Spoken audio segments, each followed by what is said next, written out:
السلام عليكم ورحمة الله تعالى وبركاته. الحمد لله والصلاة والسلام على رسول الله صلى الله عليه وسلم. رب اشرح لي صدري ويسر لي أمري واحلل عقدة من لساني يفقهوا قولي. أما بعد, tumwebaza Allah subhanahu wa ta'ala nanyini matenda amajjuvu oyakyakumyenze naawe okubanga tukyali balamu netusobola okubanga twejjukanya. Tusaabira mpaka Muhammad sallallahu alaihi wasallam wamu n'abo batukulembera mu bukkiriza. Tusaba Allah basiime olw'emirimu gyabwe gye bakola, ate naffe atwalimba obufu bwe bumu nga bannaffe mwe bayita okutuusa Allah subhanahu wa ta'ala lwalisalawo okuzingako ensi eno. Tuli ku musomo teweerabira kwe tuliko, tusoma omusomo guyitibwa al-mirath, obusika. Naye nga mirath eno oba obusika buno tugenderamu okubeera nti tutumbula ebintu by'obusika naddala mu ggwanga lyaffe Uganda wamu n'ensi ezitwetoolodde okutwaliza awamu eri abantu abategeera olulimi lwe twogera Oluganda. Obusika buno kintu kikulu nnyo mu mbeera zaffe ez'obulamu bwaffe, kyova olaba nga kyatteeka omuntu okubumanya abutegeere, abusse mu nkola nga bw'okimanyi nti omuntu alina okusaala, nga bw'okimanyi nti omuntu alina okusiiba, nga bw'okimanyi nti omuntu alina okukola hijja, nga bw'okimanyi nti omuntu alina okutoola zaka.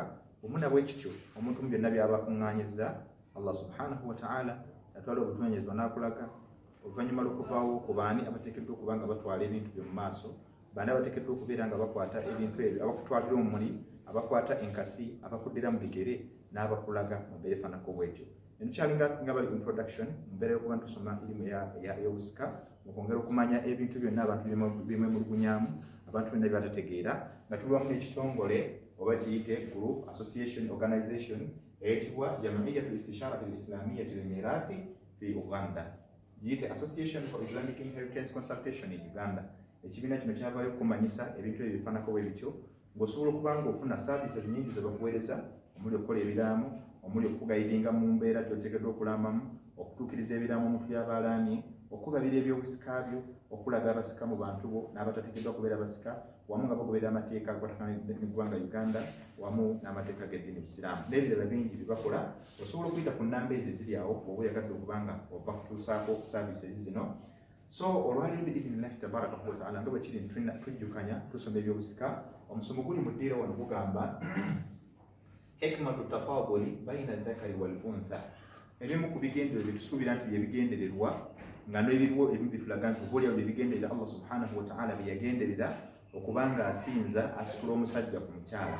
Yamusitula Allah subhanahu wa ta'ala omusajja mu bintu bingi yasitulamu omusajja ku mukyala, naye abaffe ekigendererwa mu kyo yagendera kubanga akakkanya mukyala, oba Allah subhanahu wa ta'ala bagamba nti omanyi abantu bati they talk about unfairness.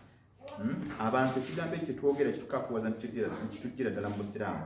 Tugenda kuwala okutunuulira tulabe your unfairness, you always utter out unfairness.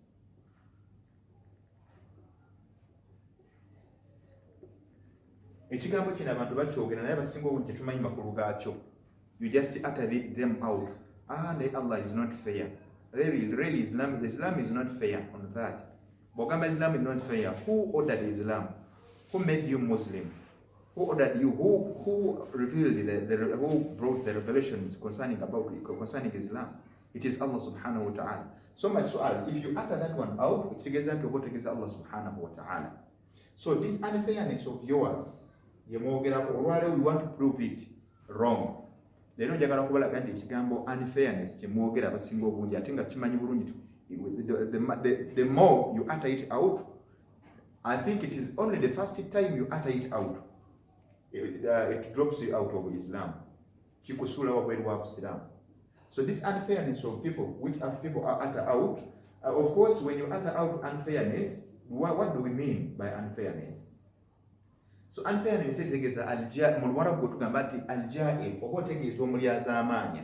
Omuntu bw'agamba unfair kitegeeza nti omuntu okubanga mulyaza amaanya, kitegeeza bingi. So amagambo makulu abantu bakozesa oli agamba nti naye Obusiraamu abakyala, our sisters, our mothers, our wives, our girls and others. So bwe batuuka ku kigambo kino Obusiraamu ku mateeka gamu agabakwatako ng'abakyala bagamba nti wano Obusiraamu tebwali fair, wano Allah yali aginga mbeera etali ntuufu. Naye unfairness, so this unfairness which you always utter out, njagala kulaba obubi bwe kitegeeza lutegeeza nti omuntu si mwenkanya, one obutali bwenkanya, obutali bwenkanya.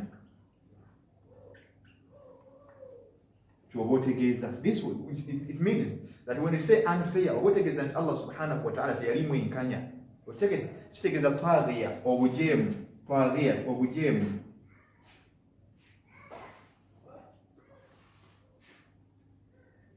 Obotegeza nti obujemu, amakulu Allah obongeza kugamba nti oba mujemu, tagoberera bintu by'abantu. Dhalim, obulyaza amaanyi, the same thing. Obutali bwenkanya, obulyaza amaanyi.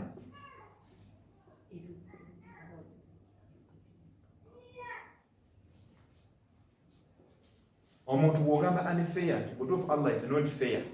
Kitegeeza unfairness. Kitegeeza nti Allah subhanahu wa ta'ala si mwenkanya mwebyo kubikakasa nti siiki tiyakuwanga gwe bw'oyagala.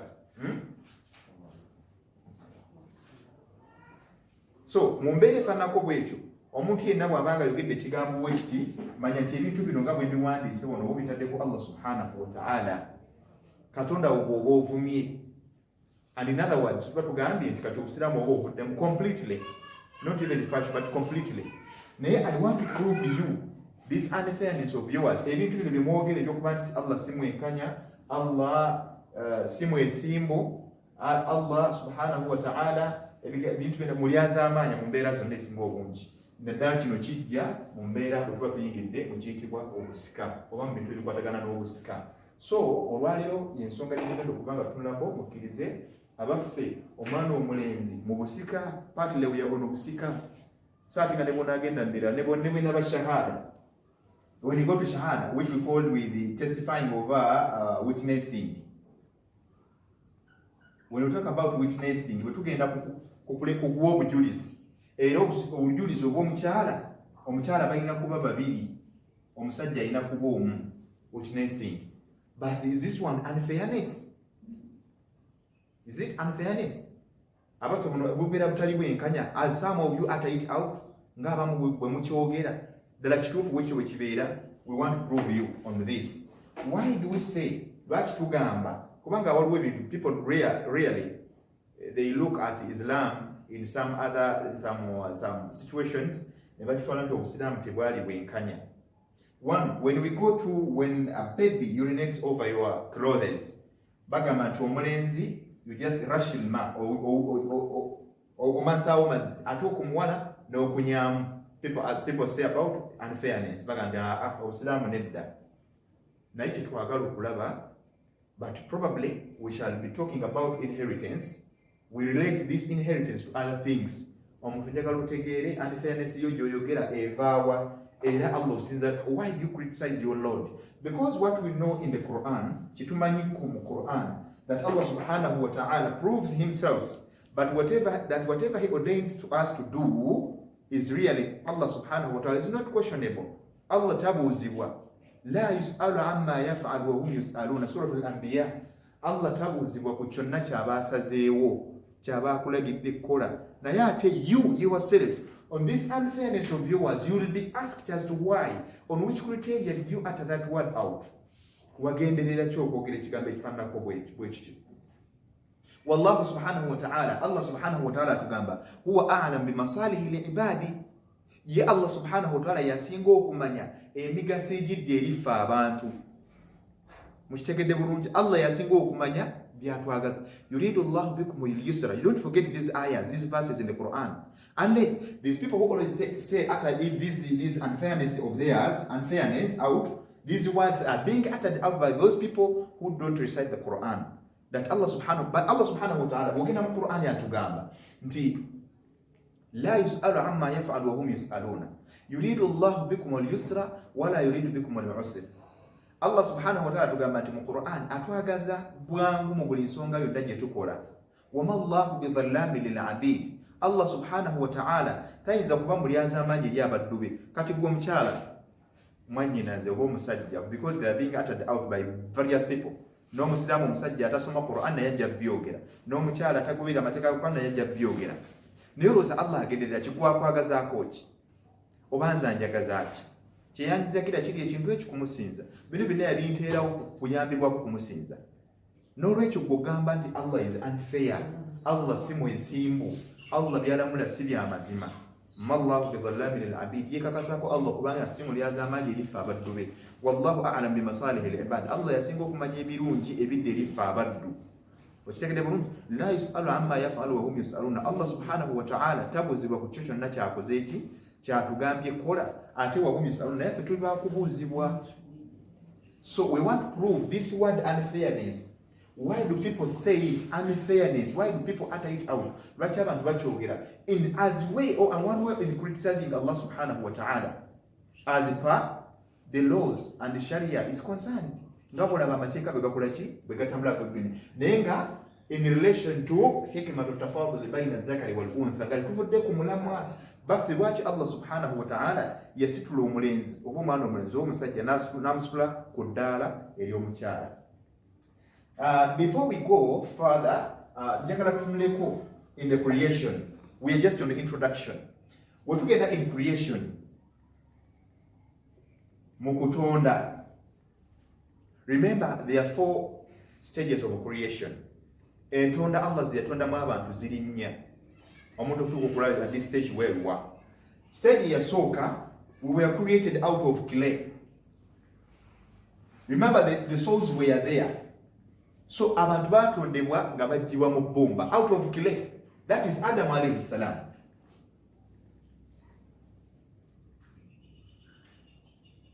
Adam alayhi salam. He was created out of clay, a bbumba. Twatondebwa tujjibwa mu bbumba. 2. Creation out of rib. A rib. That is Hawa. Oba Eve. Mama w'abantu bonna. Hawa. Abantu bano babiri entonda zaabwe ndoza muzirabye enzija zaabwe. This is a creation and this is another type of creation. Allah wano yatonda ng'ajja mu bbumba, ebbumba.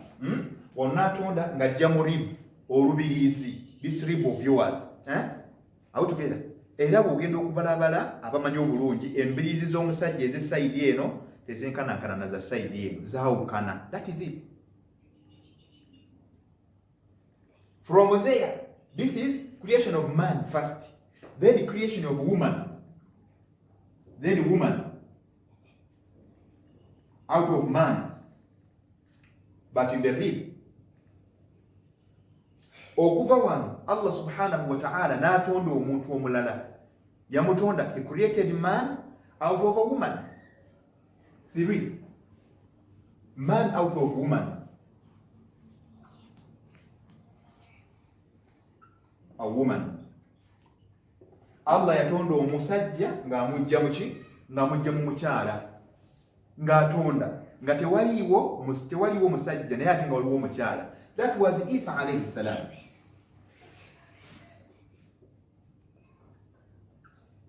Isa alayhi salam. So Isa alayhi salam, nabbi wa Allah subhanahu wa ta'ala yitibwa Isa, yatondebwa nga tewali musajja. Ye Maryam. Genda mu surah Maryam. Allah yamutonda ate. Eno ntonda ya mulundi gwa kusatu. And the last creation, this is between me, this is man and woman. The last creation, last stage of creation, it was man and woman. Fusion of garments. Man and woman.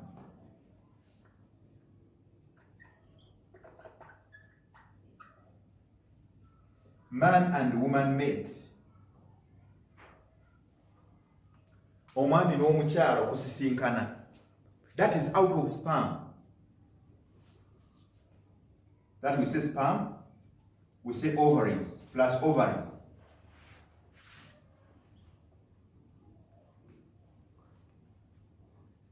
That is sperm plus ovaries. Omusajja n'omukyala. So, these 4 stages of creation, you are seeing unfairness of Allah subhanahu wa ta'ala. Allah subhanahu wa ta'ala was just. Allah's justice was shown, was seen in his creation. Remember one, yatonda omusajja n'amuggyako omukyala. 2, n'atonda omukyala n'amuggyako omusajja. Then, in between, man and a woman. Olwaleero kyekiriwo. Where's unfairness? Obutali bwenkanya buliriddawa. Let us leave creation. katuve mu byokutonda katugenze bino byonna. I'm just introducing you to the main topic. Omusomo omukulu ogwaleero hikmatu tafaduli baina dhakari wal untha. Allah subhanahu wa ta'ala agamba nti omusajja lwaki omusajja lwaki omwana omulenzi Allah subhanahu wa ta'ala yamusitula naddala mu byenfuna bwetugenda, because when we go to inheritance Allah subhanahu wa ta'ala yatugamba ti omwana omulenzi mibadi naga nti lidhakari mithlu hadhi al-unthayayn yusikum Allah fi awladikum lidhakari mithlu hadhi al-unthayayn. Waliwo twasomera adilla introduction, nga tusoma introduction nga twali tusomera obujulizi evidence about inheritance, twasoma ekintu ekyo. Allah subhanahu wa ta'ala yatugamba nti wembanga mumaganya ebyobugagga omwana omuwala bw'abanga ali omu nga yakaye musika eby'omusajja eri kitaawe mumuwe a half of the wealth of his father, and when he is only a boy bw'aba mwana mulenzi he takes over all the wealth of his father, ebyo nabyo ebyobugagga abitwala. Natugamba Allah subhanahu wa ta'ala omwana omulenzi mithlu hadhi al-unthayayn mumuwe bibiri, you give the boy 2 and the girl 1.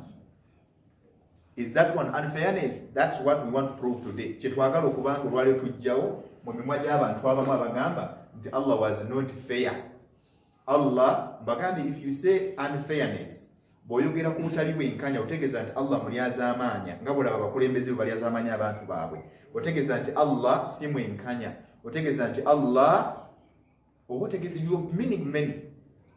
Allah mulimba. Itegeeza nti Qur'an yonna you are erasing it out.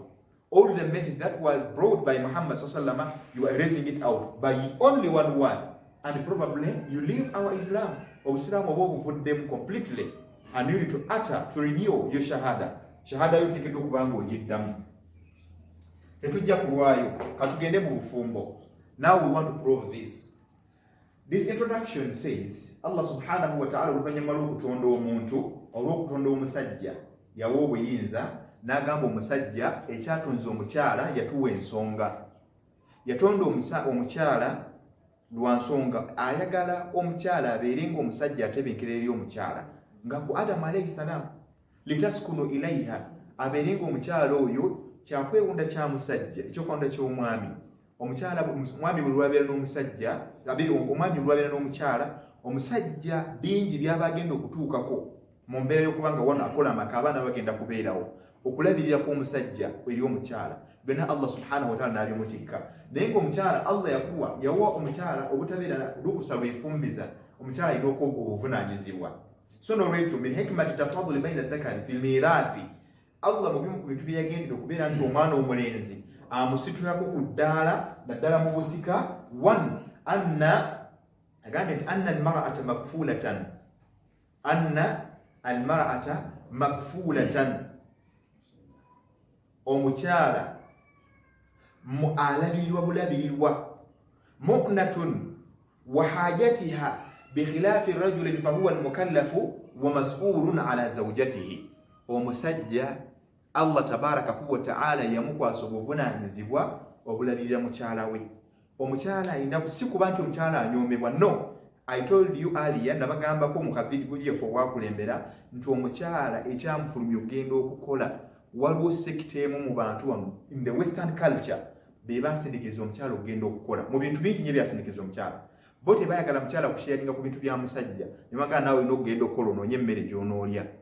Kyova olaba ye ewaabwe omukyala talina kyafuna, omusajja baawe bw'afa omukyala talina kyafuna. That is what they do. Baga nti omukyala alina tegende akole ebibye.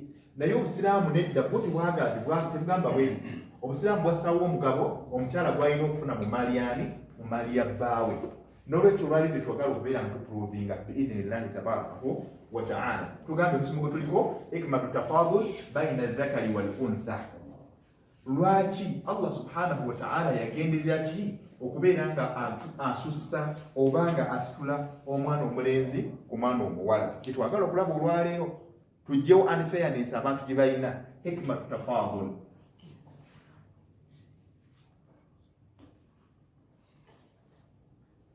Hikmatu tafadul.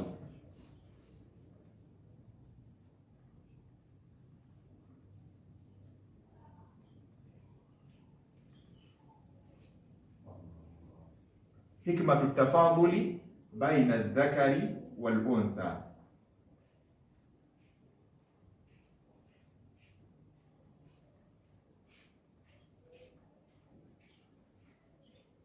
والأنثى بين الذكر على الأنثى.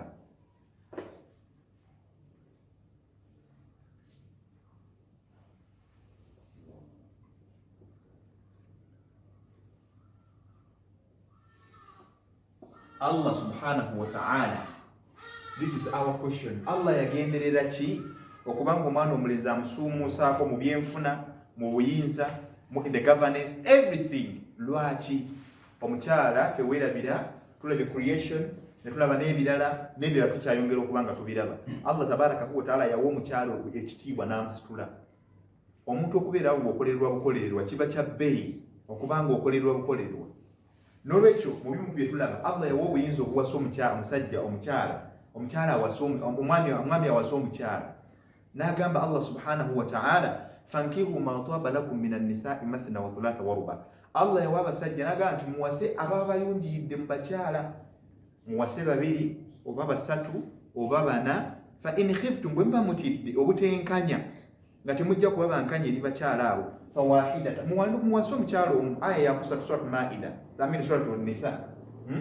It is chapter 4 verse 3, surat An-Nisa. So Allah n'agamba naye oluvannyuma lw'okuwasa towasa buwasa n'olekaawo. Fa in khiftum an la ta'dilu, kitegeeza you have the services that you have to fulfill.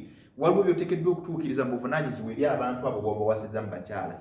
N'olwekyo muvannyuma lw'okuba Allah subhanahu wa ta'ala ng'awadde omusajja obuvunaanyizibwa obwo, n'abeera ng'ate amussaako era amateeka agamufuga mu maka ge. Allah subhanahu wa ta'ala tugambye nti omukyala alina kubanga alabirirwa bulabirirwa. Allah agamba nti lirijali, agambye Allah subhanahu wa ta'ala, arrijalu qawwamuna ala an-nisa'i bima faddala Allahu ba'dahum ala ba'din wa bima anfaqu min amwalihim. Allah subhanahu wa ta'ala yateekawo abasajja bano nga bye bateekeddwa okuyimirirawo ku lw'abakyala mu bintu eby'enjawulo, bye bateekeddwa okuyimirirawo ku lw'omukyala. Newankubadde nga this time round people now are meandering under the umbrella of rights. We need equal rights, equalization. It's like now you are fighting the Quran indirectly. You are demanding for rights. Nafa abachala twagala rights zaffe. We need our rights. Lwaki ffe batuseera? Lwaki ffe tebatwenkanyankanya? For Islam, we don't want Sharia. Tetwagala Sharia kutulamula. Do you know what we are talking about Sharia? When you talk about Sharia, do you know what you mean? Omanchi otegeeza nti sitwagala Sharia tulamula, tetwagala Allah tulamula. Did you exalt yourself on the earth? Go weteekawo ku nsi kuno. Are you governing yourself? Go weefuga. If you start asking yourself, you come to know the Sharia. Ojja kumanya amateeka Allah subhanahu wa ta'ala kyategeeza mu beefanako bwe. N'olwekyo abasajja Allah subhanahu wa ta'ala yabawa obuyinza n'abawa obuvunaanyizibwa obw'okulabirira abakyala baabwe bwe bawasizza, nga bwe yabawa olukusa olubawasa abasukka ku omu, ku babiri, ku basatu paka ku bana. N'olwekyo abakyala abo nga muteekeddwa okuyimirirawo kubanga mubalabirira mu mbeera lwaki Allah subhanahu wa ta'ala yabasukkulumya. Waliwo omukyala ng'asinga omusajja sente, waliwo omusajja ng'asinga omukyala sente, naye tekitegeeza nti obuyinza byawukana. For example, omukyala ne bw'abeera ne sente ne mu mbeera ne mu mpisa, kubanga Nabbi sallallahu alayhi wa sallam yatumibwa enama buhithu li utamima makarima al akhlaq, ekyantumya nze kujjuliriza mpisa. Okuva edda nedda ng'omukyala ate n'Obusiraamu bannange, you would love Islam so much other than other religions. Mwandiyagadde nnyo Obusiraamu ne mutekwasa na bintu birala wadde biteekateeka ebijja. Kuba Obusiraamu gye bwajja omukyala bwamujja wala nnyo. We are going to see that. Obusiraamu bwamujja wala nnyo omukyala okuva edda nedda nga bamulyaza amaanyi nnyo, naye Obusiraamu ne bumusembeza ku mwanjo. As we are going to see, nga bwe tugenda okulaba. N'olwekyo mu bintu ebirala bye tugambye nti tugambye ekyokubiri, anna al-mar'ata la tukallafu bil infaqi ala ahadin bi khilafi ar-rajuli. Omukyala ne bwaba ne sente mmeka, I've been talking about rich women. Omukyala omugagga ne bwaba ne sente mmeka, ne bw'owasa omukyala ng'alina sente mmeka, Obusiraamu tebumukaka kukwata sente ze alabirira maka, kulabirira maka. Kalla, sente ze zize tezikwata ku musajja, zigasa ye byakwewunda bye, tebikaka mukyala kwata. Era bwawaayo fahala ala tibi nafsiha, aba awaddeyo ye nga ye, naye ne bwaba tawaddeyo kubanga obuvunaanyizibwa Allah yakuwa musajja. Therefore omusajja alina okugenda akole afune ebinaabiizaawo amaka ge. So fa innaha la tukhallaf, omukyala atakakibwa kubeera nga tunfiqu maaliha li ahadin, kubanga awaayo emaali eri omuntu yenna. Naye ate omusajja akakibwa, era bw'ogaana okulabirira amaka go ovunaanibwa ewa Allah, ofuna omusango. Ate ne mu nsi nga amateeka ga Uganda tolaba abasajja abakyala, people, I mean women always come on the media claiming that the men are not taking their services, they are not fulfilling their services at home. Abasajja tebatukiza obuvunaanyizibwa bwabwe. Lwaki? Because they know that Allah subhanahu wa ta'ala gave all the services, that who should implement them? It is the man. We have policy makers. Policy makers, Allah subhanahu wa ta'ala yemukozi w'amateeka. The implementers, who are the implementers? We, the humans. Who are the beneficiaries? Exactly, we, us. Fefe nyini era ffe tufunamu omugaso. Omusajja bw'abanga atuukiriza obuvunaanyizibwa bwe, omukyala agenda kubanga yeetaaga omwami oyo atuukiriza obuvunaanyizibwa mu mbeera zonna. Nawe omusajja ng'omusajja you feel proud olw'okuba nti otuukiriza obuvunaanyizibwa bwe mu mbeera zonna.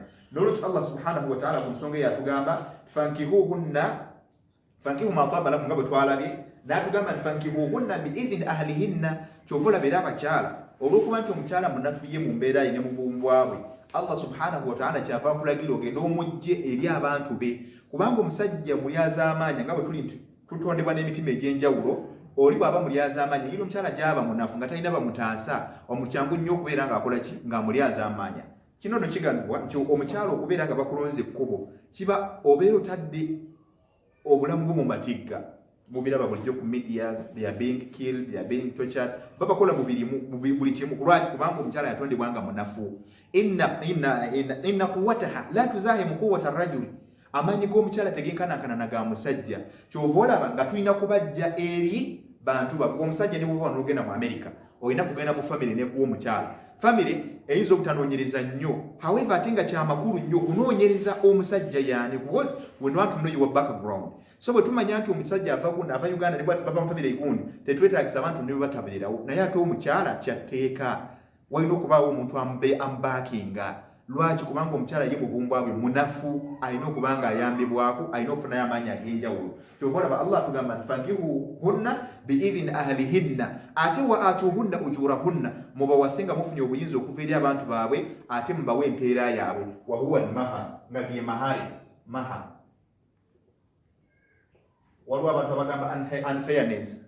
Simanyi oba waliwo omusajja gwe bawa mahari, naye ng'omukyala obw'aba alina okuwasibwa era omusajja bw'aba alina bamuwa mahari, that is wrong.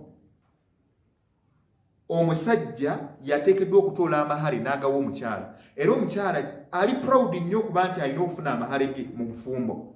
Era omusajja bw'alyaza amaanyi omukyala n'atamuwa amahari ge, buba bulyaza amaanyi okuba ne bw'ofa tukwata emmali yo ne tujjamu amahari tugawa omukyala.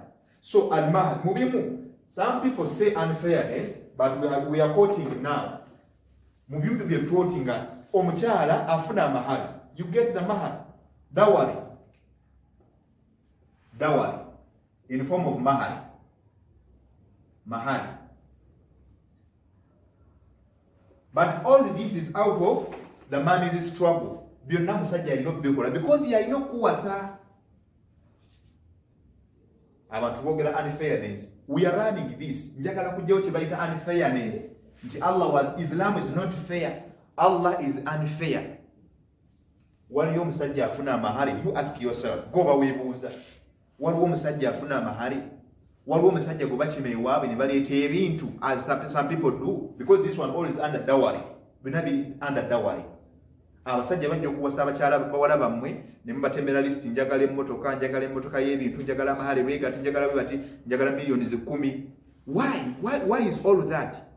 Lwaki kusaidia omusajja tebikolebwayo? Kubanga omusajja Allah yamusitula nga yalina okulabirira omukyala. Abasajja olwaliyo they look after their wives, they look after the brothers of his wife and the family, their parents and everything.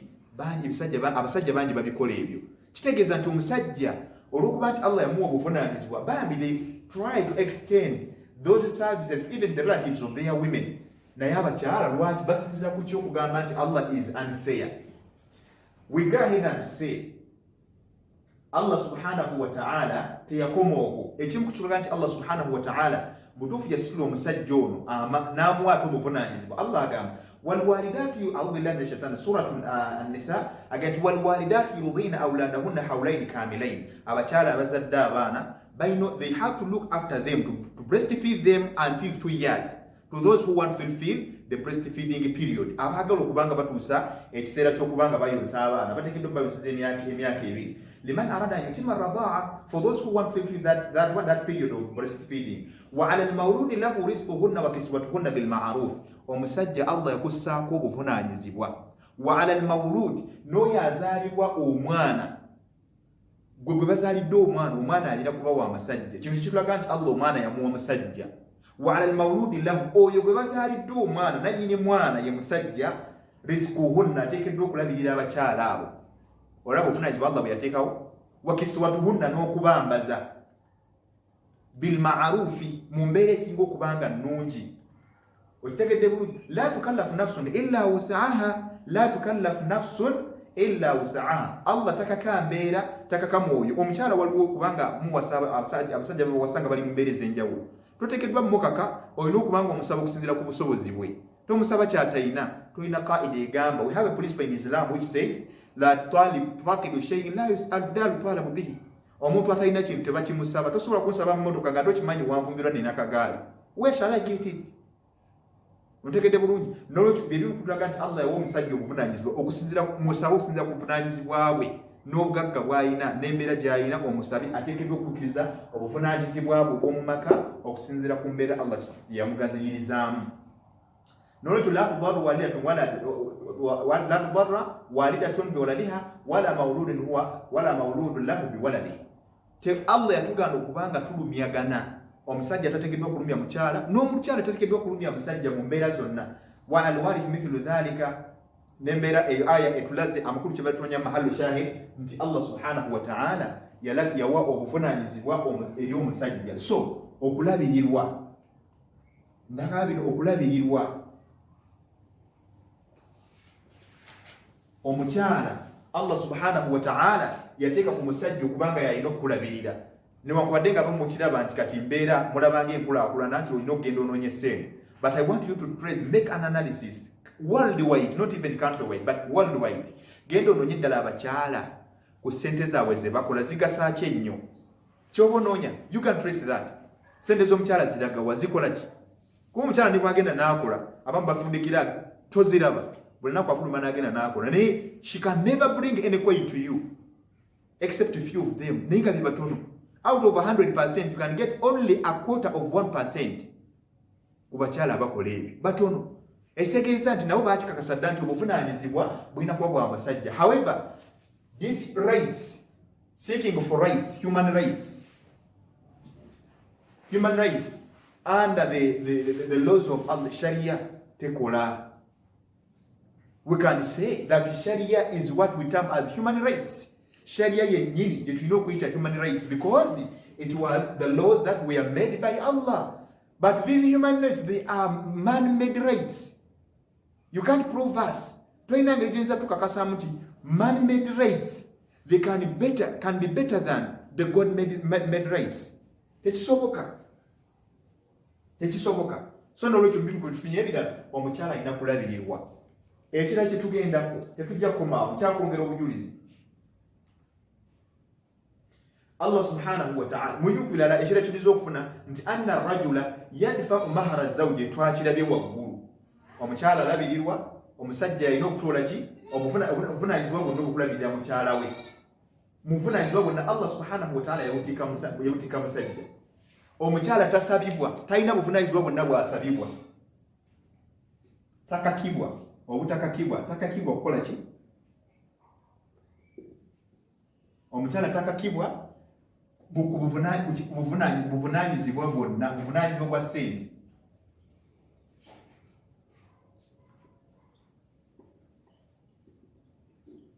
Buvunaanyizibwa bwa kulabirira.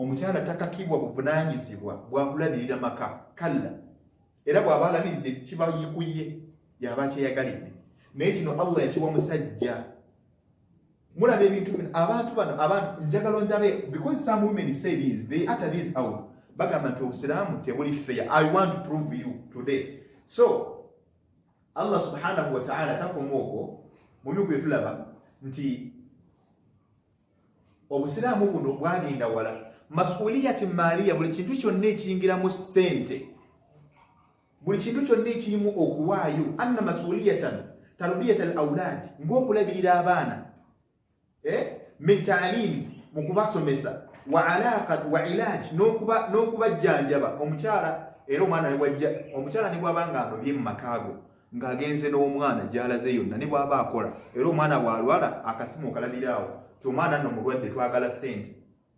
Why is it? Because akimanyi nti obuvunaanyizibwa bulina kuba gw'oli nannyini mwana newankubadde nga yagenda naye wannafakati n'okulabirira awaka mu kuliisa abaana oba okuliisa abakyala innama hiya ala zawji duna zawja byonna biri ku musajja byonna bigwa anda okulabirira buli kyonna ekiyingira mu ssente kwambaza mukyala kulabirira waka buli kimu everything whichever is costly it is on man omusajja alina okuba nga akola ki njagala mutunule bannange people do utter out unfairness. Remember we are under the topic which says hikmatu tafadul baina dhakar wal untha ala al untha. Why is it that Allah subhanahu wa ta'ala uplifted the man in different situations on over the what over the woman? Lwaki Allah subhanahu wa ta'ala yasikula ku musajja n'abeeranga ate asinga ku mukyala mu mbeera ez'enjawulo nga bwe tulaba era tujja kulaba lwaki because we are in mirath we are inheritance tugenda okulaba emigabo gy'omukyala nga girina kuba mitono ku gy'omusajja naye tulaba nkuvugira ekintu nkulage lwaki kiri bwe kityo. Allah subhanahu wa ta'ala kikomooko Allah subhanahu wa ta'ala obusika buno abakyala abagamba unfairness still we are unfairness tukyogerako bwe twogera ku busiraamu gye bujja omukyala kuva edda nedda kuba tugenda bitunulako omukyala yali takkirizibwa kujja mu busika. Allah twali bade tumwebaza nnyo naddala abakyala ne bannyinazi ne bamama baffe ne basenga baffe kuba Allah subhanahu wa ta'ala gyajja omukyala omukyala yali she was a property nga bulaba essimu nga bulaba maaka nga bulaba ekanzu of someone. Are we together? Lwaki kuba omukyala yali nga takkirizibwa kusembera ku byabusika ne wano ewaffe mu Uganda it was there naye obusiraamu bwasika omukyala ne bumusembeza Allah under the evidence of Quran Allah subhanahu wa ta'ala agamba lirijali nasibun mimma taraka alwalidani wal aqrabun abasajja balina omugabo mwebyo bibalese bakadde baabwe n'ab'eŋŋanda zaabwe walinnisaai n'eri abakyala obusiraamu bwabasikayo. We shall talk about the Jahiliya period, the period of ignorance. N'agamba Allah subhanahu wa ta'ala walinnisaai nasib n'abakyala balina omugabo mu maali bakadde baabwe gye baba balese n'ab'eŋŋanda zaabwe mimma qalla minhu aw kathura however small however little that wealth can be or huge oba kinene kitya oba kino kitya abateekeddwa okufunako omugabo n'emigabo as they were prescribed in the Holy Quran nga Allah subhanahu wa ta'ala bwe yaginnyonnyola mu Quran. Is that one unfair? Are you still claiming about unfairness? Njagala okulaga agambye nti tawjihi almashakil ala rajuli ebizibu byonna byesemberezebwa musajja mu mbeera zonna buli kizibu kyonna omusajja alina kyebagala ekyomu maka ngaki tugambye nti anna aba arrajuli wa masuliyatihi kathira. Lwaki Allah yasukkulumya ku musajja kubanga wano nga gituvudde yonna ebizibu by'omusajja byafeesinga biyitirivu. Out of all the services we have seen byetulabye byonna biri ku musajja nebyavunaanyizibwako nabyo bifeesinga ye. Owulire bwe basiba omwana omusajja alina okutoola mu ssente omwana mulalu ozadde omwana omulalu ku kyalo itisiyu omusajja gwogenda okutoola ssente ogiye omwana gwogenda okusabula ssente osasula ebintu by'abantu bye bayononye ku kyalo buli kimu omukyala ne bw'abanga ye kenyini bamukwadde mu musango era ku musajja itisiyu kubanga bw'ava mu bantu obuvunaanyizibwa bwonna busigadde ku musajja. Awo together. So byonna ebyo biba bifeesinze musajja y'ensonga lwaki tugambye nti ebizibu by'omusajja bingi ng'abakyala baga nti basinga ebizibu naye abasajja balina ebizibu okusinga ate ku bakyala. so n'olwekyo kati na famire ye omusajja yakola yatunulirwa kubanga alabirira omukyala n'alabirira abantu ba famire ye n'alabirira ebizibu byawaka byonna biri ku musajja omuntu omu. So وعلى أية هذا التفاضل الذكر على الأنثى في الميراث إنما بني على النظرة الاقتصادية والتبعات. Allah subhanahu wa ta'ala yagenda okusinza omusajja okuba nti amusulamu ku mukyala okusinzira ku kyatunulirwa mu ebyo byonna bye tulabye waggulu n'ebyenfuna nga bwe bitambula mu byonna nga bwe tubitunulidde omusajja ateekeddwa okusinza ku mukyala olw'ensonga ezo duna al-untha satu omukyala talina kusinza ku mukyala lidhalika qiila n'ensonga lwaki kigambye nti anna al-mar'ata taghnim wala tughram omukyala asigala alina kufuna bufunyi naye ate takakibwa kutoola kufulumya. That is it. Inna mala al-mar'ati mawfura, emmali y'omukyala yo yeetuma bwetuumi naye yo tekendeera lwaki kubanga yaweebwa buki buweebwa. Hatha huwa nga bwe kimanyikiddwa ne mu mbeera eza culturalization mu cultures ez'enjawulo. Nolwekyo tusigala tugamba nga tuvumirira abantu abagamba nti mazima Allah subhanahu wa ta'ala si mwenkanya. Allah tabaraka wa ta'ala yasinga okwenkanya kuba yenna nye kututonda huwa a'lamu bimasalihina yasinga okumanya byonna ebisinga okuba ebirungi tuli tasobola kubanga akwagaliza kibi. Mallahu bidhallamin lil abid, Allah si mulyaza amaanyi ebitonde bye. Nkyakongera Allah subhanahu wa ta'ala katugende kulaba ennobodha tarikhiya njagala omuntu oggyeyo ddala ekifaananyi ekigamba oggyewo unfairness which comes out of some people's mouth abamu ku bantu beboogera. Allah subhanahu wa ta'ala yatonda alina embeera eyaliwo before nga amateeka tegannabakukka naddala mu byafaayo ebyajja. Tugenda ku lakad wujidat tawarufu qabla al-islam bi ashkalin shatta khassatan li awda'in sa'iratin fi dhalika az-zaman. Ojja kulaba nti wasangibwawo obusika, tuli ku busika kati now purposely on this one, obusika obwaliwo olubereberye. Ojja kusanga nti waliwo embeera ez'obusika ez'enjawulo ezitali mu arrangements. Allah subhanahu wa ta'ala okuleeta obusiraamu buno okujja waliwo embeera ezaaliwo in the period of ignorance. That's why people term them, oba English British men term it as the period of ignorance, ekiseera ekyobutamanya. Agambye nti fa fi nidhaami al-fir'auni, bwe tugenda tutunulira ku nidhaamu ya Fir'auna's arrangements ku regime, his regime yali akola atya. Kana al-irith lid-dawla, obusika bwonna inheritance yonna omuntu bwe yafanga ebyobusika bye byonna whatever he owned under his wealth in form of wealth byonna byakwatibwanga gavumenti ye yabitwalanga. Faqat duna al-awlad walaysa lil-awlad wala lil-afrad al-aqriba al-aqarib, nga tewaliwo wa family omu wadde abaana omufu baakoze eki balese eyatwalanga ku bintu ebyo. Fakullu tarikatin masbuqatin lid-dawla, buli kimu kyonna kyonna kyatwalibwanga ensi eyo amakulu gundi ye gavumenti ye. Wasara nidham al-yunani ala dhalika, n'enidham oba n'enteeka nga arrangement y'aba Greece oba Greek batambulira ku nkola y'emu nga nabo bati omuntu bwe yafanga byonna ebyobugagga byatwalibwanga gavumenti. Is that one fair? Abaffe ekyo kyali kyabwenkanya. Obusiraamu okuva ne bukulaga enteekateeka gyolina okugoberera ennungi nebiranga bwe gikulambululiridde bw'olaba nti awo ge gaali amazima. Let me give you another one. Kankuwa another example. Amma nidhami al-Romani, Abaroma, the Romans, Papa Jasibuko Wali, abantu abakilimu kugamba Catholic, Ismail, others. Because we are Muslims, but today we are still following the other religion is the Sharia. Amateka gabalala. Not even Sharia, but man-made Sharia. Amateka agatekibwawo abantu. So abasajja Abaroma, what they used to do, bo balinga fa mirathu raja mirathu ila al-usra obusika babuzangayo mu family naye ate tebalinga benkanya bakolanga batya. Nagamba nti wa khassahu ala awladi adh-dhuhuri duna awladi al-butun, era bwe babuzayo ate mu family khassuhu babufuula obusika obwo nga babuzizza ku baana ab'oku mugongo so saabo ku lubuto. Wal maqsud bi haula'i al-awlad, kibali bategeeza anna al-mar'at mathalan, omukyala bwe yalinga afudde ng'alina ab'eŋŋanda, awladul butun be baana b'abakyala, abaana b'abannyoko, abaana b'abasisita bo, abaana b'abasenga, balinga baana ba ku lubuto. Ate abaana ab'oku mugongo be baana abaaki be bayitanga abaana ab'oku mugongo be baana abalenzi n'abaana baabwe.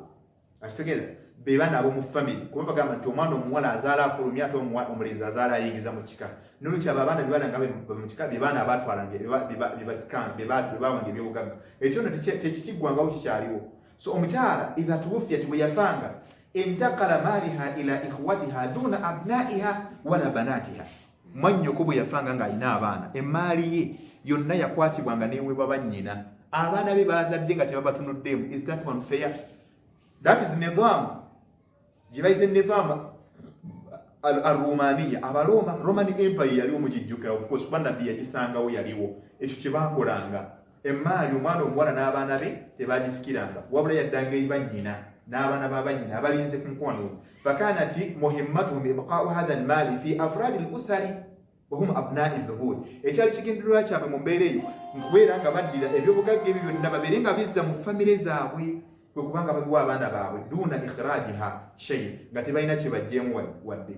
Wa amma diyanati al-yahudiya, naye ate bwe tugenda ku sayidi y'abayahudi abagoberezi ba Musa ba Catholic and others abaaliwo by then twe tuyita abayahudi be baani bayahudiya diyanati al-yahudi be bagoberezi ba Musa alayhi salam. Bagambye nti falam tufi al-mirathi illa bi isharatin mukhtasara, bo obusika bwabwe bwalinga butuukirizibwa na ishara na kulaza. Oli n'agamba nti omwana wange oyo yalinsikira fa indahum alwarithu huwa al-ibnu al-akbar al-awwal. Ewaabwe omusika yalinga omwana omubereberye omulenzi omukulu. So omusika kyalinga kimanyikiddwa nti taata alina kulaza ku mwana w'omukulu nti yalina okumusikira.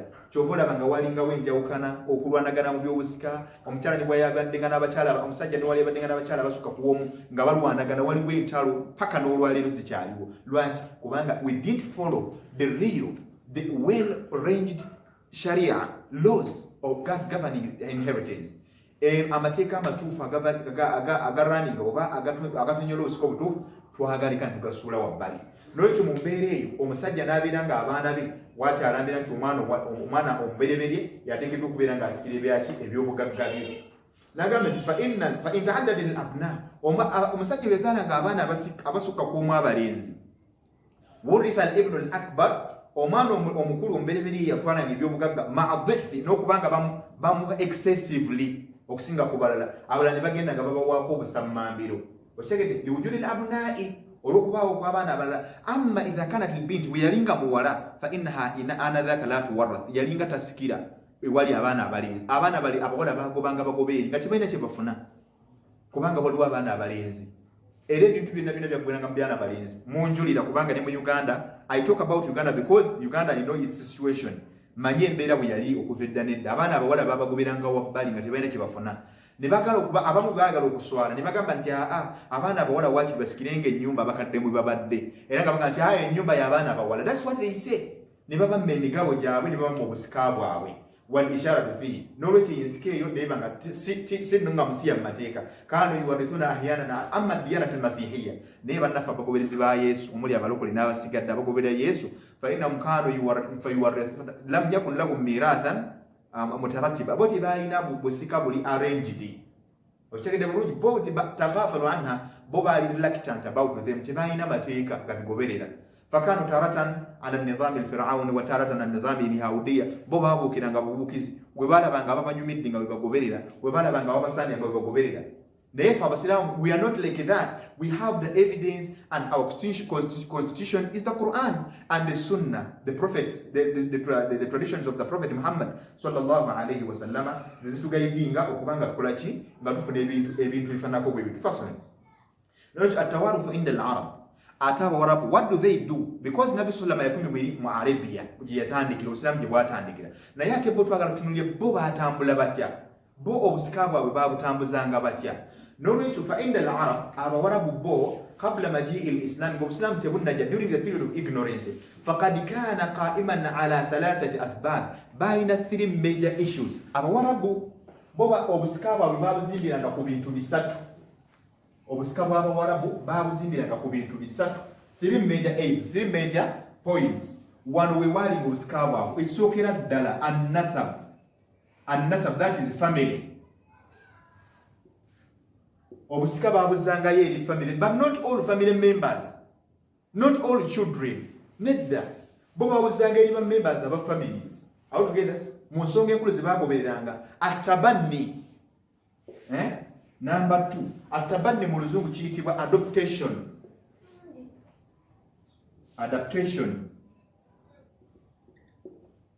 Adaptation kitegeeza omuntu okubeera nga alondayo abantu olwabyo ebiri. People goes in babies homes ne bajjayo abaana nti ziffe tetuzaala katono kayabeera omwana waffe. That's western culture.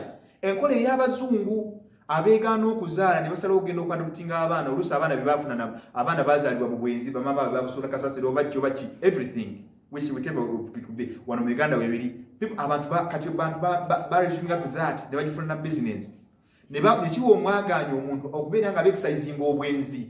Oli n'agenda n'ayenda n'azaala omwana nga bajja mulabira agende mu babies home. Oli n'agenda n'azaala omwana n'amutwala n'agenda n'amusuula okumpi ne babies home. Lwaki? Kubanga balina bajja obbalabirira. This adaptation abawala bwe bakizimbira. Number 3, al-muaqada. Number 3 kwe bazimbira obusika bwabwe al-muaqada kye bayita mu luzungu kiyita okola omukago. Omukago that is called, I'm forgetting the word to use, but omukago bakola nga kye bayita omukago oba we can tell it, we can call it as agreements. On agreements, they used agreements. Family agreements. Ng'omuntu ajja naga nti akakati family ya bunne ya gundi ffe katwagala tufuuse kimu ne bajja. People used to cut their hands to mix the blood mixing by cutting their hands. Ne bagamba bo bagamba dami damuka, my blood is yours, omusaayi gwange musaayi gwo. Wahadmi hadmika, no kusanawo kwange kuba kusanawo ko. Out together, my death is yours. If I die, my attack, whoever wants to kill me is like killing you. Out together, omuntu ajja okuzitabanga okusitegeza, you have to give me a defense. Out together, olina okubeera mu defending in whichever way. Out together, ekirala ne bagamba nti wa irithuka, and my inheritance is your inheritance. Ebyobusika byange bya busika byo. So oli bwe yafanga, people can come and take part in your inheritance, in taking your wealth, in governance. Basobola okujja ne babeera nga babitwala just because of that. So ku nsonga zino esatu kwe bazimbira, but they added on other 2. Ne bayongerako ebintu bibiri. Ekirala kye bayongerako that is obulenzi, omwana omulenzi, that is being man, a man or boy. Bayongerako ng'omuntu omusika ateekeddwa okuba mwana mulenzi. Not only that, era ne bongerako akalala B ku buno ne bufuuka butaano ne bagamba brevity.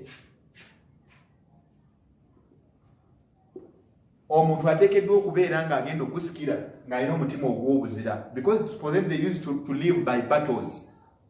Baabeerangawo kulwana ntalo, kulwana by'amaanyi. Ng'omuntu asobola okukwata ekitala sword n'ogenda mu lutalo, in the battle you fight, n'ofuna eminyago, n'obba n'okola ki, bo bye baayagalanga. So omuntu bwe yabeeranga n'abaana oba bato baki nga sitabaabanga banafu, bo tebaatunulyanga ebyo. Abiwa omwana ono gwafunye owa adopted child n'aliko ono omwana we. Out together, n'abi mu wa family n'abiwa ono ow'omulirwano gwe basse naye just agreement. That is what? Is that fairness? I keep on asking you, is that fairness? Because people say that Islam is unfair. Obusiraamu si bwenkanya. Bino byonna byenkulaga nti obusiraamu Allah tabaraka wa taala yabuteekateeka n'ajjawo ebintu byonna ebyalimu eby'obulyazaamaanyi kubanga yamanyi lwaki ebintu bino byonna yabiraalika, yasinga okwagala ebirungi ebigga eri abaddu be. Tugenda mu maaso. So n'olwekyo ku nsonga efaananako bwetyo, ensonga zonna Abawarabu nga bwe baazitambuza nga bwe tuzirabye, obusiraamu ne buvaayo ate bwo ne bubeera nga bukola ki, nga bwenkanyankanya ne butulaga enkola esinga okuba nga nnungi gyetuteekeddwa okubeera nga tugoberera. Katugende tadarujul Islam, tadarujul shariatul Islam fi tawaruth. Obusiraamu bwagenda bwadvansinga mu mbeera ez'enjawulo mu by'obusika. Olubereberye obusika obwasookerawo ddala bwe busika obwa jahiliya, period of ignorance, obusika obw'obutamanya, otegedde etana almirath wajala tawaruthu fil usri wal aqribai obusiraamu bwagoberera ensonga nebeera nga buddira obusika mu bimu fairness y'obusiraamu kwe kubeera nga obusika obusiraamu bwatunulira kyebayita family. Obusiraamu bwatunulira kyebayita family, bwazza ebyobusika byonna ne bubiwa family, ab'eŋŋanda ziba family. Otegedde bulungi nebutokomezo wajala linnisai wadduafai wadduafai rijali wasubyani mirathan tawassatan baina ma kana fil jahiliya. Obusiraamu bwasembeza mu family ne buyingira mu family ne buleeta coward people abanafu bwabasembeza ng'abaana abato n'abantu abali balyomoyo nga batugenda mu ntalo bwabasembeza. Abakyala women were given portion. Bwatunyonyola nti abakyala balina okuba nga bafuna ki obusika. Out together bino byonna bikunnyonnyola nti byaliwo mu jahiliya byonna nga bwe tulabye byali tebiriwo nga tebabigoberera. Abakyala baagobebwa ngeri, abaana bato the other side, family nga tebazitunuulira nga bwe tuzitunuulira emitendera egy'enjawulo mu busika bwe batunulira mu jahiliya. Out together. So obusiraamu ne bujja nga bwadvansinga mu busika mu mbeera efaananako bwetyo mu by'obusika ebyo mu kubeera nti butuukiriza emigabo n'okuwa abantu hakki zaabwe nga tewali azaamanyiza. So mu busika obwasookera ddala mundu lbithati ila alhijrati nabawiya wa fi hadhihi almarhala lam ta'ti tashri'ati tawarith. Okuviira ddala obusika buno mu steps ze bwayitamu, okuviira ddala mu prophethood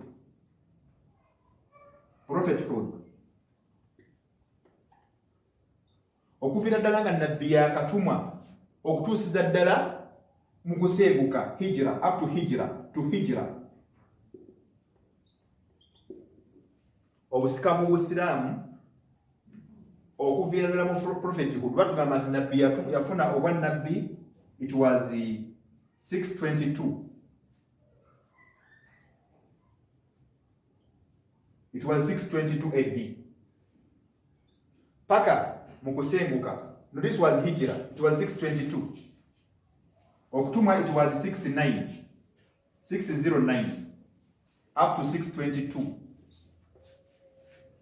In this period, okuva mu 609 nabbi we yatumibwa okutuusiza ddala mu mwaka ogwa 622, omwaka ogwa Lukaaga 22 mwe yasengukira okugenda e Madiina. Wali tewaliwo obusika bwa busiraamu, waliwo tewaliwo obusika, wabula baali bagoberera ebyo baasangawo fil jahiliya. That was the first step. Out together marhala al-ula. Fakana also amateeka gagenda bakubeera nga gajja wabaki al-amru ala ma kana alayha fil jahiliya, ensonga nesigalanga bwe ziri. Because why? Wadhalika li anna al-islam fi awwal al-amri rakaza ala bayan al-aqidati wa tasfiyati al-muslimina fi shawa'ib ash-shirk. Olw'ensonga nti obusiraamu ku mbeera eyo ku ntandikwa mu kiseera kino nabbi kintu yeesibako kiri kimu. One, yalinga arakaza ku kye bayita okunyweza tawhid, monotheism. Out together yalinga asomesa abantu what we call monotheism. Mu Makka yonna people were idol worshippers. They were worshipping fire, they were worshipping other things. Out together they were idolaters. Obusiraamu nabbi sallallahu Allah subhanahu wa ta'ala nabanga yasamatiika gakumyawo bantu kubanga bamwawula. Oneness, to know that they focused on the oneness of Allah subhanahu wa ta'ala. Out together. So gana amateeka kati ganda bakujjabo obusika. Tosobola kusomesa muntu nga tanda bakumanya ki tawhid. Out together. So now we have not testified that Allah subhanahu wa ta'ala is alone, is one. Believing the supreme God. Tonda bakubanga okifuna mu mutima gwo. Tosobola kuintroducing on the inheritance. Buno byali tebinaba kujja mu mwaka guno. So oluvannyuma lw'okusenguka after migration to Medina, oluvannyuma wa mundu al-hijratu nabawiyyati, oluvannyuma lw'okusenguka from this period of 622, oluvannyuma lw'okusenguka kwa nabbi okutuukira ddala mu mwaka ogwaki ogwokusatu, mundu al-hijrati al-mubarak, okuviira ddala mu kusenguka kwa nabbi sallallahu ila akhiri sanati thaniya, okutuukira ddala ku nkomerero y'omwaka ogwokubiri. That's when the Islamic calendar started. So okuviira ddala mu mwaka ogwa 622 okutuukira ddala mu mwaka ogwa 623, I mean 224, not 223, ku nkomerero y'omwaka ogwokusatu from 622 up to 624, mu mwaka guno, that is nga nabbi asenguse, we are now in Medina. Wano obusika bw'Obusiraamu we bwajjira, obusika bw'Obusiraamu bwe twabufuni, obusika obwasookera obw'omulundi ogwokubiri we bwajjira, kubanga wano before migration to Medina baali batambulira ku ebyo ebyaliwo in the period of ignorance. Kakati bwe batuuka eyo e Madina, Nabbi sallallahu alayhi wa sallama yassaawo obusika obw'enjawulo. Are we together? وفي هذه شرع فيها التوارث بالهجرة والمؤاخاة إضافة إلى ما كان في الجاهلية. وسوى وسكا وبالي وونجلز أقبلي ريال مكة. نبي صلى الله عليه وسلم يسوى وسكا. أو together. فلم يمنع التوارث على ما كان بالجاهلية. وبسكا والي ومجاهلية بايدين والي تونا كآية زمغانا. وبجوز واتونا وكجا. فبقي الأمر على ما كان عليه. سمعنيس قلنا ويري. وكان من آخر رسول الله صلى الله عليه وسلم بينه وبين الأنصاري إذا توفي ولا قرابة له بالمدينة. أو together. Omuntu yenna yasenguka n'omubaka Muhammad sallallahu alayhi wasallam ne bagenda e Madina. N'oyo omuntu yamubudamya e Madina eyali nga tasenguse n'abantu be nga asenguse, you have migrated alone but you have the wealth. Oli munno ow'e Madina akubudamizza.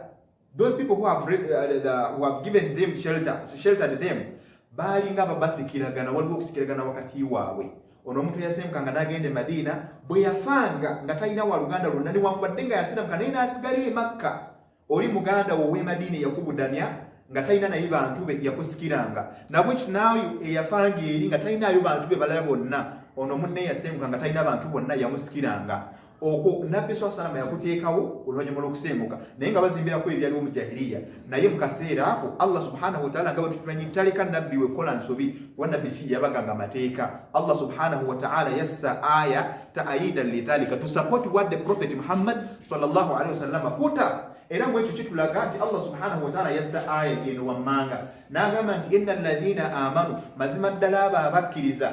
Eyo aya ojja gisanga mu suratu Al-Anfal.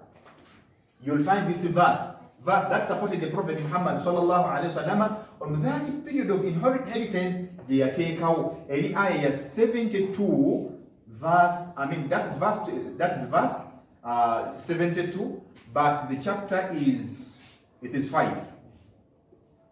That's not chapter 9. I mean chapter 8. This is chapter 8. Eyo surah ya munana verse 72. Suratu Al-Anfal. Allah subhanahu wa ta'ala yannyonnyola n'abeera nga yaleeta okusupportinga omubaka Muhammad sallallahu alayhi wa sallam, n'agamba nti innal ladhina amanu, mazima ddala abo abakkiriza, wahajaru ne basenguka n'omubaka we sallallahu alayhi wa sallam, wajahadu ne batakoma okwo ne balwana, because by then people had already fought the battle of Badr. When in the year 624, the battle of Badr had already been finished. Gwali already rumazid okulwanibwa. Kubanga obusika we yateekawo Nabbi sallallahu alayhi wa sallam from hijra, from after migration 2622 up to this period of time, wali already bamaze okulwana olutalo lw'e Badr. Nabbi kwe kusaawo ku nkomerero y'omyaka gino nassaawo obusika obwarwaninga for about 1 year. Nassaawo obusika oluvannyuma lw'okusenguka paka wano 2-3 years. N'abeera nga yassaawo obusika obwa Sseruganda ng'omuntu atalinanga his relatives. I mean the shelters, the ones who sheltered the Muhajirins. If you had no relatives, the other one who migrated from Mecca among the Muhajirins, the one who had no relatives, or he left them in Mecca, could succeed, or could take over, could inherit the one who was in Medina. And the same way, the other one in Medina could inherit the one who migrated from Mecca. Yalinga asobola okubanga amusikira, ng'ebyo Nabbi sallallahu alayhi wa sallam yabiteekawo. Allah n'abeera nga yassa obujulizi ku nsonga eyo nga akola ta'yid, supporting what the Prophet put up. N'agamba nti innal ladhina amanu, mazima ddala abo abasenguka, abasenguse abakkiriza wahajaru ne basenguka bi amwalihim n'emaali zaabwe, wa anfusihim nabo bennyini, fi sabilillah ne bagenda eri Allah subhanahu wa ta'ala mu kkubo lye, walladhina awaw, n'abo abaabudamya, and those who sheltered them, wanasaru ne babataasa, they joined them hand in hand to fight against their enemies. ne balwanyisa abalabe baabwe ba'dhuhum awliya'u ba'd be basinga obulungi bo bokka na bokka in their affairs, in inheritance, in their defending their country, in their businesses, in their whatever they could do, be bali basinga obulungi bo bokka na bokka mu nsonga ezibagasa in their affairs. Ba'dhuhum awla ba'd. Nagamba nti walladhina amanu, but those who believed, ababayigira obusiraamu, and they decided to stay in Mecca, walam yuhajiru, ne basigala e Makkah, ma lakum min walayatihim, you the ones who migrated to Medina, you don't have any portion, you don't have any wealth, you don't have anything from their wealth. Mu byobugagga byabwe temulinamu kantu konna. Ma lakum alayhim min walayatihim min shay'in, temulina kantu konna ke mulina mu maali zaabwe. However much they are your relatives, but they decided to stay in Mecca after believing the Prophet ﷺ, fearing that the Meccans, they could kill them. But for you, you decided to come in Medina. Therefore, your affairs, supposed to this verse was supporting what the Prophet ﷺ put up. Therefore, the Muhajirin could inherit the Ansar, and therefore, the same way the Ansars could inherit the what? The Muhajirin. Nabi Sallama biyateekawo mu kusikiragana okwaliwo okw'Abasseruganda. So fa inna takun al-hijra olo mu nsonga eyo kibiranga ddala mutuufu Allah subhanahu wa ta'ala yabeeranga asakulinga omubaka Muhammad sallama mu mbeera efaana bwetyo fakana fi ljahiliya ay tawaruth tawrith rijali al-anfal wal iya aqwiya. Olwaleero obusika obwaliwo mu jahiliya bwali buyimiridde ku basajja ab'amaanyi, ate ngera batunulira balenzi basajja abawala no abaana bawala nga basenda busenzi. That was the fairness of Islam. Obusiraamu ne busikayo abakyala ne basembeza ku mwanjo. Wamin bidayati kubanga tubitunulidde abanafu basembezebwa. Osanga abasajja abagamba nti obusiraamu buli unfair, tebwajalinga bulungi n'omusajja ng'akyogera naye out of what we have gone so far, gwe njagala otunulire osensinge na byonna bye tulabye n'obujulizi olabe ddala mutuufu obusiraamu was Allah subhanahu wa ta'ala unfair? Is it true what you are talking? Kubanga magambi bibajja mu busiraamu. Now we shall not stop there. Tugenda mu maaso tugamba membidayati sana omutendero ogwokusatu tulabye omutendero ogwasoose it was in jahiliya. Omutendero ogwasoose gwabadde in jahiliya.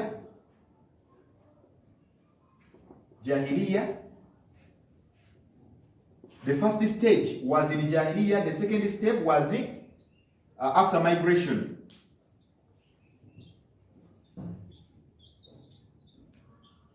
After migration to Medina. The second was after migration to Medina. Then the third one, omutendero ogwokusatu ogw'obusika buno obw'obusiraamu gwego nti membidayati sanati thalitha okuva ku mwaka ogwokusatu gwe baali bamaze e Madina. This was 65. That is from 625. Gwe guno mwaka ogwokusatu. Jukira bwe baba basimika 6 basengisa 6 to 2 etegeeza bali bakamala e Madina emyaka esatu. That was 625 okutuukira ddala olwaleero up to the end ila qiyama, to the day of doom. Okutuukira ddala ku nkomerero obusika buno nabbi we bwatandika olwaleero bwe tulina obugenda okugenda ddala paka ku nkomerero lweriyimirirawo tebugenda kukyuka. Allah subhanahu wa ta'ala yatandika okussa amateeka agafuga obusika obw'obusiraamu. Okitegedde bulungi? Obwo obusika agafuga amasika obw'obusiraamu Allah subhanahu wa ta'ala tadarujan step by step nga bwe twalaba adilla bwe zajja zitambula. Allah yasooka kugamba nga bw'olaba nti Allah bwe yali agamba omwenge teyatandikira mbagirawo, yatandika nakulaga bubi buli mu mwenge n'alaga embeera abantu gye bayitamu n'abagaana okugunywa nga bajja okusaala paka lwe yagamba nti kati muguviireko ddala. Ne wano obwekityo Allah yatandika na bino yagamba nti wa ulul arham ba'duhum awla ba'din fi kitabillah من المؤمنين والمهاجرين إلا أن تفعلوا إلى أوليائكم معروفا كان ذلك في الكتاب مسطورا. Yasooka kujjawo obusika nabbi bwe yateekawo ng'agenze e Madina. Jukira Allah yabusapootinga ate ye yabujjawo. Yagamba nti wa ulul arhami ba'dhuhum awla bi ba'dhin fi kitabillah. Yasooka nakuzza busika eri family. Yatandikira ku family. N'agamba nti abantu abooluganda, abantu abalina oluganda ku mufu be basinga obulungi bo bokka na bokka minal mu'minina okusinga abakkiriza. Jukira nabbi yali ataddewo obusika bw'abakkiriza ab'e Madina n'ab'e Makka. بعضهم أولى ببعض في كتاب بعضهم أولى ببعض في كتاب الله كتاب الله القرآن ببس ينقوم بوين بوكا إن ده أفياس وكبينا كمان الدين سونغ زاوي من المؤمنين وكسينغ أبكيزا والمهاجرين أبكيزا بيبا أنصاري أبي مدينة والمهاجرين نبنا بسينغوسي أو تجد أبا the muhajirun from Mecca أبا في مكة إلا أن تفعلوا إلى أوليائكم معروفا وكجا كونغا مواغد وكبانغا مكوليرا echirungi eri mikwano jammwe. That's when we talk about, we shall reach a time where we shall talk about a third of one's wealth.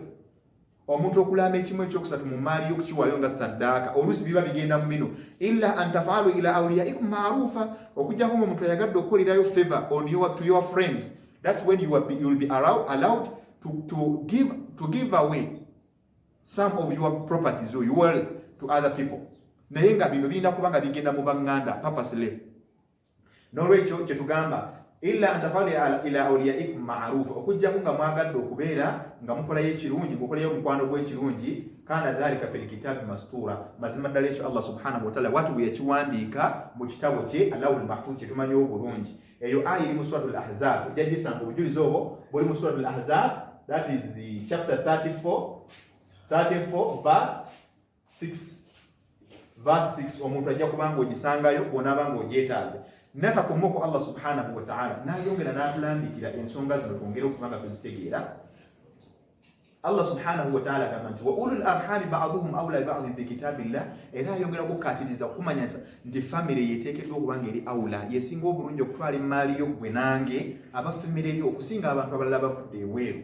Awo tugenda mmwe mwekkana mwekka mwe gusinga obulungi okumaliragana ensonga zange nga mubusika n'ebisigadde fi kitabillahi mu kitabo kya Allah. Inna Allah, mazima ddala Allah w'ekitiibwa, ala kulli shay'in bikulli shay'in qad alim, ku buli kintu yonna yasinga obumanyi. Eyo aya eri mu suratul Anfal twagambye chapter 8, ojja kuddayo mu chapter 8, eri mu chapter 8 verse 75. So omuntu anaabajagadde era ojja kubanga oddayo okubanga osobola okubanga ogifuna. Wa abtala aidan ma kana fi ljahiliyati min hirmani nisai fi lmirath. Allah subhanahu wa ta'ala teyakoma okwo n'ajjayo byonna ebyaliwo mu jahiliya, yamenyewo obusika obwo bwali buleeteddwawo nabbi sallallahu alaihi wasallam ate nga yawo ayyada naye n'awujjawo alina amateeka malala g'agenda okuleeta, era n'amala n'ajjawo obusika obwaliwo in the period of ignorance. Allah subhanahu wa ta'ala obwaliwo mu kugaana abakyala n'abaana abato وقرر الميراث عندما نزل قوله تعالى. الله سبحانه وتعالى نجاو بسكوبو كان أبجالا ناقام للرجال نصيب مما ترك الوالدان والأقربين. الله سبحانه وتعالى ناقام جابان أبسجة بين أبسكا كماريا وكدباوي ناورغان دراوي نابجالا ويباتيو مبيرا مبتونو بوابيو أو كثير ومبونجي بوابيو نصيب مفروضا مقابو. الله يقول لك يفاسو جدي سانغا يامسانفو chapter 4. It is chapter 4 verse 7. Ojja kugisanga, that is surah an-Nisa. Allah bwatu bwagamba nekirala atawaruthu bil quwwa. Allah yajjawo obusika obw'amaanyi wa himani subyani wasigari min al-irth, n'okugaana abaana n'abaana abato. Allah n'atuka okusembeza omukyalo w'olubuto, mukyala wo ng'alina olubuto olwo tetusobola gaba byabugagga okujjako nga tusoose ntukola ki ne tumanya olubuto luno situation yaalwo. Allah n'agamba mu nsonga eyo n'agamba nti yusikumullahu fi awladikum lidhakari mithlu hadhil unthayayn. Allah abalambira eri abaana bammwe eri abalenzi mubawe tu, abalenzi abawala mubaweemu, abakulu omulenzi afuna emigabo egifunibwa abawala ababiri. That is it. Allah watu bwagamba kitubaddeko olwaleero lidhakari mithlu hadhil unthayayn. Lwaki Allah yasinza omwana omulenzi? Kubanga mateeka ge.